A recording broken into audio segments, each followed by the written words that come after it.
Շնորհակալություն, ինձ հուշում է, որ պետք է պոզիտիվ հարց տամ, դրանով պոզիտիվից սկսենք։ Փաստորեն մենք կարող ենք դիմել ԱԱՑ-ին որպես լրատվամիջոց եւ ստանալ արտահոսք ցանկացած պարագայում, թե դրա համար պետք է լինել թունդ իշխանական լրատվամիջոց ցանկալի է օրինակ ձեր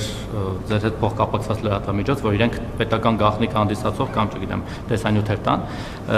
Սա կարճ, մի հատ էլ կարճ հարց։ Վերջը պարզեցիք դեմոկրատիայի բաստիոն Հայաստանում Արմատ մեդիան ինչու փակվեց, լրատվամիջոց է փակվել, կապարակնքվել է, հիմա դրսում են մի կերպ աշխատում դրսից։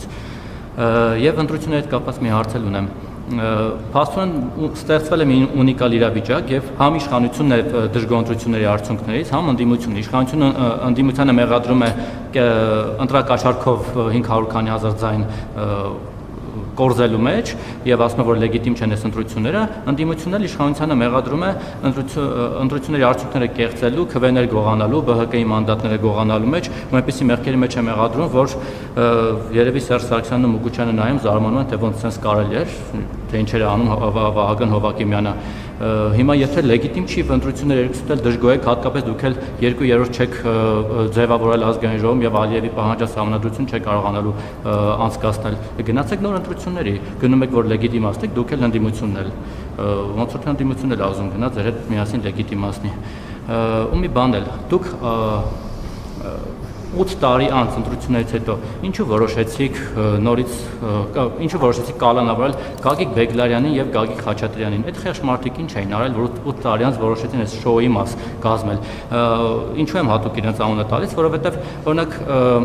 երբ որ դուք ասում եք Գագիկ Ծառուկյանի մասով թե ինչ որ մեկը մտածում է, որ այդ դատավորը ձրի է Ծառուկյանին արդարացել ընտրակաշառքի գործով, ես էլ ուզում եմ հարցնել Գագիկ Խաչատրյանը, այն համեստ աշխատավարձով մի կերպ յոլա գնացող միլիարդատերը, այդ մարդը 2018-ից հետո լուրջ շինարարություններ անում, բիզնեսները ծաղկում են, բարգավաճում են, ծլում են ձեր իշխանության օրոք, շինթույլտվությունները ստանում մի քանի հարկ ավել ձեր քպական քաղաքապետների կողմից։ Հիմա հարց եմ տալիս, ձեր կարծիքով Գագիկ Խաչատրյանն ու իր որդիները ձրի են քպական քաղաքապետներից շինթույլտվություն է ստացել մի քանի հարկ ավել, ձեր էկոնոմիկայի նախարարն էլ գնում էր այնտեղ լենտեր կտրում եւ չգիտեմ շնորհավորում իրենց նոր բիզնեսները։ Հայաստանում շինթույլտվություններ ստանում են հազարավոր շինարարներ, հազարավոր։ Իսկ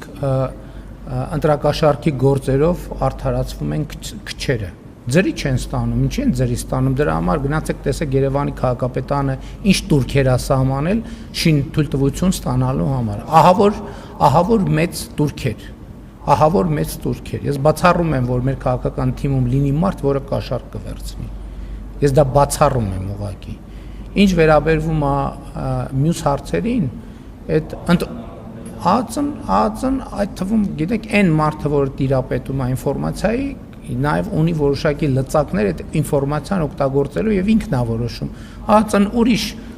գաղտնիք էլ է հրապարակել է օրինակ Անդրանիկ Թևանյանի բաները, գործողությունները։ Ինքը որոշում է, երբ հրապարակի, երբ չհրապարակի, ինչ խնդրեմ կա։ Ի վերջո, ինչ։ Հա, ինչ կապ ունի, այն էլ էր քրեական գործ։ Այն էլ էր քրեական գործ եւ այդ թվում պետական անվտանգության հետ կապված իրադրություններ։ Կարա որոշում կայացնի, հետո այ որոշե, որ այսինքն պետությունը չի կարա իր որոշումներ կայացնել եւ ինչ որ գործողություններ անի, ինչ նախնդիրը։ Կամ նշանակում է, որ ով պետությունը ինչ հնարավորություն ունի, ցանկացած մեկը պետք է այդ հնարավորություններն ունենա, այդ որտեղից է այդ տրամաբանությունը։ Ինչ վերաբերում է ընտրություններին, Հայաստանի Հանրապետության քաղաքացին իր կամքը արտահայտելու հնարավորություն է ունեցել։ Մենք ընտրությունների արդյունքներից չենք դժգոհ։ Մենք դժգոհ ենք, որ մեր պետությունը դեռ այնքան չի հասունացել, որ հնարավորություն է տալիս այդքան ընտրակաշառքներ բաժանելու։ Ինչ վերաբերում է ընտրությունների արդյունքներին, ընտրությունների արդյունքները մասնավորապես քաղաքացիական պայմանագիր կուսակցության արձանագրած արդյունքները անխոցելիորեն լեգիտիմ են, անխոցելիորեն եւ ընտրությունների արդյունքներն էլ առնվազն այս մասով արտահայտում են Հայաստանի Հանրապետության քաղաքացիների ազատ կամ արտահայտությունը։ Ընդդիմադիրների մասով տասնյակ ընտրակաշառքներ բաժանելու տասնյակ քրեական գործեր եւ ձայնագրություններ կան հրապարակված եւ դրանք ինչ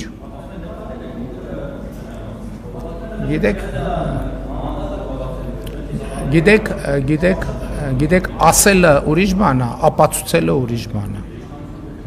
Ուրեմն ես ընդդիմադիր ժամանակում էլ ինչ ասել եմ, ապացուցել եմ։ Արմատ մեծան չեմ հասցրել, չեմ հասցրել։ Եվ դա իմ գործը չի, իրավապահների թեման է, իրանք։ Հարգելի վայր, շնորհակալություն ձեր հարցի համար, հաջորդ հարցի իրավունքը հանրային ռադիո։ Որ փակվելա ինչ գործ ունի լրատվամիջոցը։ Չէ, բայց որ փակվելա, լսեք, փակված լրատվամիջոցը ինչ գործ ունի երկրի վարչապետին հարց տալ։ Ֆիզիկապես ձեր նշած լրատվամիջոցը ամենապարտաճանաչ մասնակիցն է, որ փակվելա ինչ անում։ Լրատվամիջոցը գործում է, կարող է դռների հետևում ուրիշ բան կա, իրավապահները պետքա պարզեն։ Ձեր խնդիրը դուռն է, թե լրատվամիջոցը։ Դե այդ տեսակ մի րոպե, տեսակ որ խնդիրը ոչ թե լրատվամիջոցը, այլ տարածքի մասին է։ Տարածքը ըստ այդմ ենթադրում եմ անցնում է քրեական գործով։ Շատ լավ։ Լրատվամիջոցը երկրի այդ որտեղ է փակված լրատվամիջոցը երկրի վարչապետին հարց տալիս։ Այդ անտրամաբանական բան եք ասում։ Եվ այսպես հաջորդածը հանրային ռադիոյի Հասնենա որ լրատվամիջոցը երկրի վարչապետին հարց է տալիս եւ ընդ որում ոչ մի անգամ հետն էլ հակաճառնում է, ոչ միայն հարց է տալիս, այլ ընթացքում էլ բան անում, ընթացքում էլ զուգահեռ խոսում է։ Փակված լրատվամիջոցը, ահա որ բռնաճնշումների ենթարկված, ճնշված, խոսքի ազատությունից զրկված, բռնադատված, հետապնդումների ենթարկված, գնդակահարված եւ գլխատված լրատվամիջոց։ Շատ լավ։ Կներեք, հումոր է անում, սև հումոր։ Չէ, պետք չի։ Ձեզ շնորհակալություն, որ մեր բրիֆինգներին մասնակցում եք, շնորհակալություն, բարձր ենք գնահատում շատ։ Հարգելի գործընկերներ, թույլ կտաք հանրային ռադիոյի հարցը։ Պարոն վարչապետ, Ռուսաստանի Դաշնություն հայկական ապրանքատեսակների արտահանման սահմանափակումների ֆոնին արդյոք քննարկվել է դեպի Թուրքիա արտահանումների ավելացման հարց, թե ոչ դիտարկվել է նման տարբերակ։ Եվ երկրորդը հերթական անգամ մարդասիրական օգնության նպատակով Մարգարայի անցակետը բացվել է 10 օրով, հնարավոր է արդյոք այսպես սահուն անցումով այդ անցակետը էլ չփակվի, մնա բաց։ Դե երկրորդ հարցին չեմ կարող պատասխանեմ, դե քանի չի հայտարարվել բացման մասին, ուրեմն հնարավոր չի։ Այսինքն երբ որ հայտարարվի, որ բացվել է, ուրեմն բացվել է։ Ինչ վերաբերում է արտահանման հնարավորություններին, բոլոր ուղղություններով էլ քննարկվում են հնարավորություններ, եթե չեմ սխալվում, մեր գործարար պատվիրակություններ մեկնել Կարս եւ Կարսում Թուրքիայի գործարարների հետ քննարկումներ էին ունեցել, դրա մասին հաղորդագրություն եղել էր, չէ՞ ոնց որ։ Այսինքն ենթադրում եմ, որ պիտի քննարկած լինեն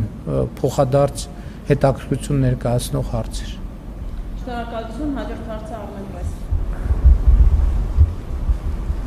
Շնորհակալություն, պարոն վարչապետ, Սամվել Կարապետյանը հայտարարել է ընդդիմության համախմբման մտադրության